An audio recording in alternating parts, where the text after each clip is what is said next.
এই ফ্রেজগুলো দেখে নেওয়া যাক। কড়াইশুঁটির খোসা, শেল অফ গ্রিন পিস।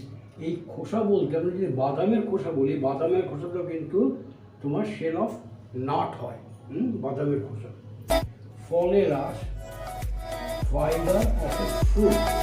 কোনো কিছু যে আঁশ থাকে সেই আঁশ ইংরেজিটা হচ্ছে ফাইবার। আমের শাঁস, আমের আটি। এখানে শাঁস বলতে পাল্প, পাল্প অফ ম্যাঙ্গো। আমের আটি, স্টোর অফ এ ম্যাঙ্গো। ঠিক আছে, তাহলে এই চারটে দেখা যায়।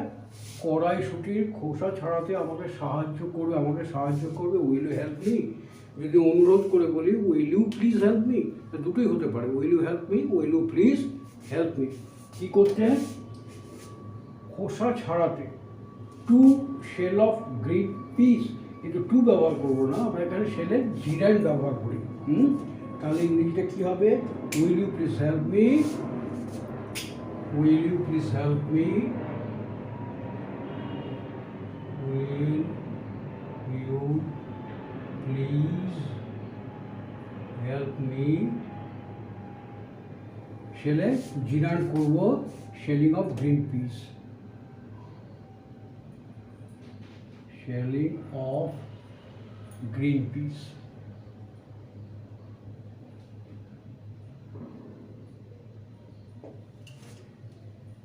Will you please help me, shelling of green peas, এই হবে ইংরেজিটা।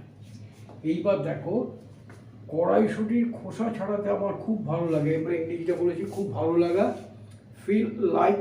এই কথাটা আমরা শিখেছিলাম, পছন্দ হওয়া, ভালো লাগা। তাহলে কড়াইশুঁটির খোসা ছাড়াতে আমার খুব ভালো লাগে, আই ফিল লাইক কি পিলিং অফ গ্রিন পিস।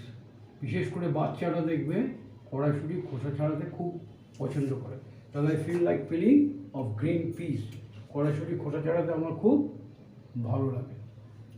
এইবার দেখো, আমগুলিতে বড্ড আঁশ।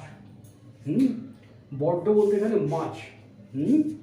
তাহলে আমগুলিতে, এই আমগুলিতে বোঝাতে চাইছে দিস ম্যাঙ্গোস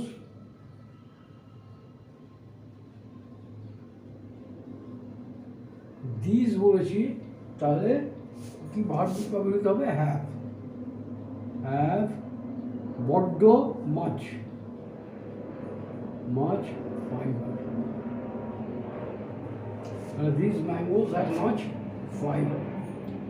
তারপরেরটা দেখা যায়, এক ধরনের আমে আটিটাই শ্বাস খুব কম থাকে। হয়তো অনেক আম যাই এত বড় আটি, শ্বাস অল্প। আবার তার মধ্যে হয়তো ফাইবারও থাকে খুব বেশি। তাহলে সেই ইংরেজিগুলো ক্ষেত্রে আমরা কী করবো? কোথাও কিছু থাকে ইংরেজি করতে আমরা দেয়ার দিয়ে ব্যবহার করি। তাহলে এক ধরনের আমে, there is a kind of mango, ইংরেজিতে করবো there is a kind of mango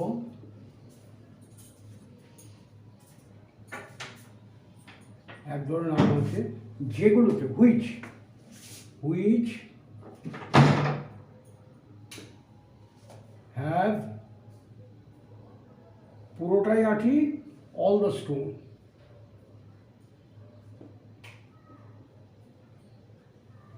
তাহলে there is a kind of mango which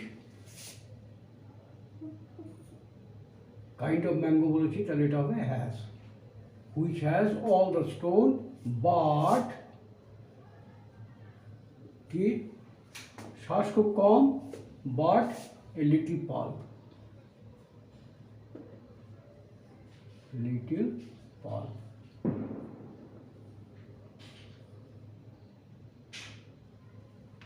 বোঝা গেল?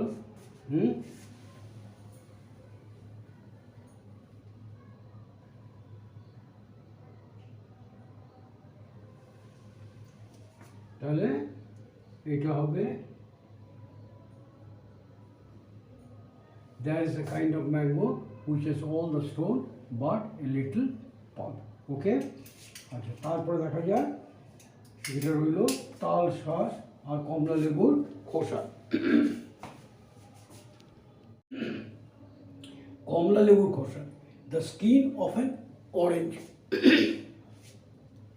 এখানে এই যে কমলা লেবুর খোসার যে ইংরেজি যেরকম স্কিন অফ অ্যান অরেঞ্জ বলেছি, সেরকম কলার খোসা, the skin of A banana.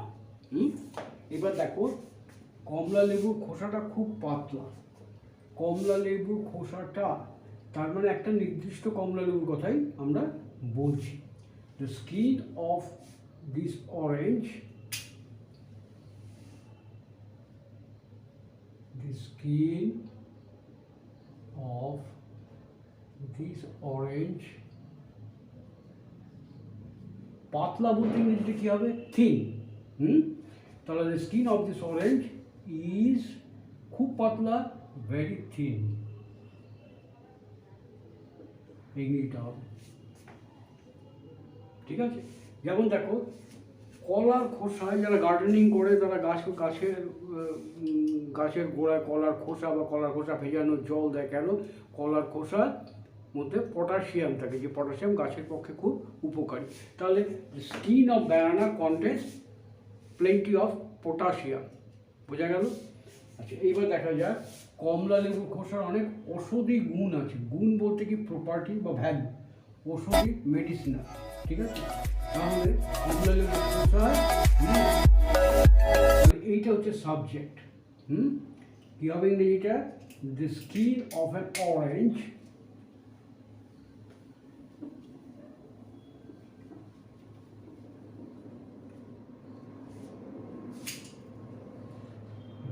skin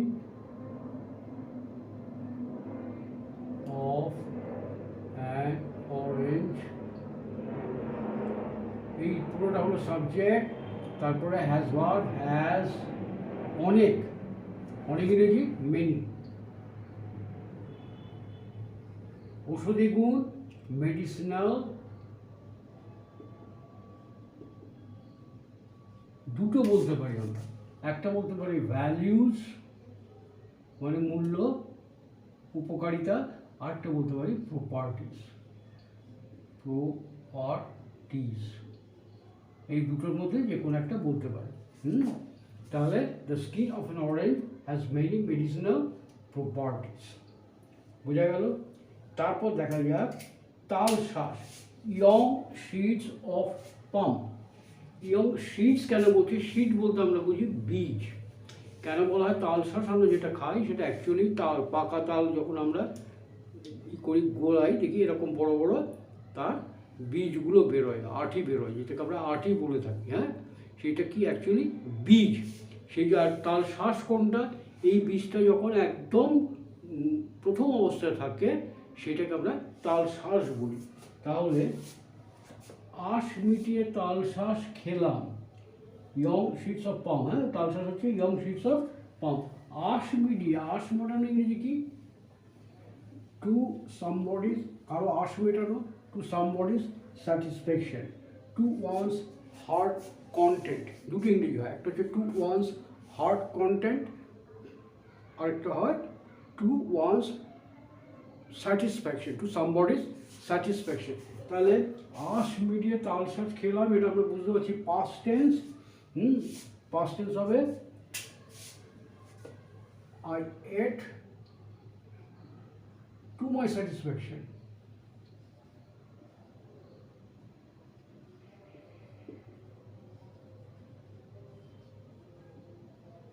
কি খেলাম? I ate to my satisfaction. কি খেয়েছি? তাল শ্বাস।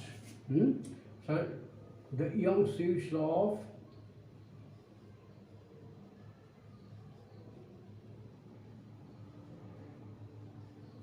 পাম। এইখানে টু মাই স্যাটিসফ্যাকশনের জায়গায় আমরা বলতে পারি টু মাই হার্ট কন্টেক্ট, এই কথাটা আমরা ব্যবহার করতে পারি। আচ্ছা, এইবার দেখো, তুমি কখনো তাল শ্বাস খেয়েছো? Simple interrogative sentence.